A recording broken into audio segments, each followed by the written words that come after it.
আসসালামু আলাইকুম। আজকে আপনাদের দেশি মুরগির পা দিয়ে শাহী ডাল ভুনা রান্না করে খাওয়াবো। গরুর মাংস, মুরগির মাংস, খাসির মাংস দিয়ে ডাল ভুনা খেয়েছেন?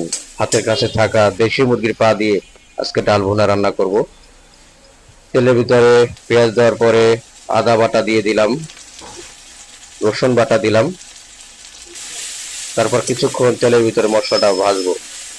বাঙালি রান্না লিমিটেড মানে সহজ সরল রান্না। আপনার হাতের কাছে যে কোনো উপকরণ দিয়ে আমরা সহজে আপনাদের রান্না করে দেখাই। হলুদ বাটা, মরিচ বাটা দিয়ে দিলাম, লবণ বাটা দিলাম, দুঃখিত লবণ দিলাম, গরম মশলা গুঁড়া দিয়ে দিলাম। এগুলো সুন্দর করে তেলের ভিতরে ভেজে নিতে হবে যতক্ষণ পর্যন্ত মশলার তেল উপরে না উঠে। আমাদের চ্যানেলে যারা নতুন এসেছেন অবশ্যই সাবস্ক্রাইব করতে ভুলবেন না।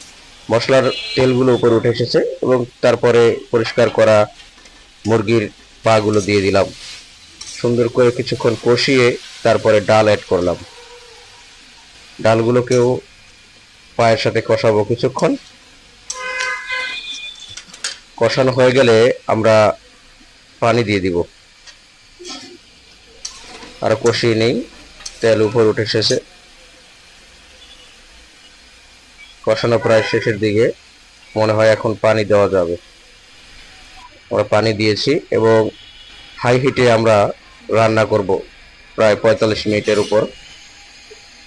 পানি যখন ঘন হয়ে আসবে ঝোল, তারপরে আমরা আবারও গরম মশলা এবং জিরা অ্যাড করব, তাতে করে ডালের স্বাদটা আরো বেড়ে যায়। তারপর কিছুক্ষণ আরো জাল দিতে হবে। কিছুটা পানি না কমে গেলে আমরা ওয়েট করব।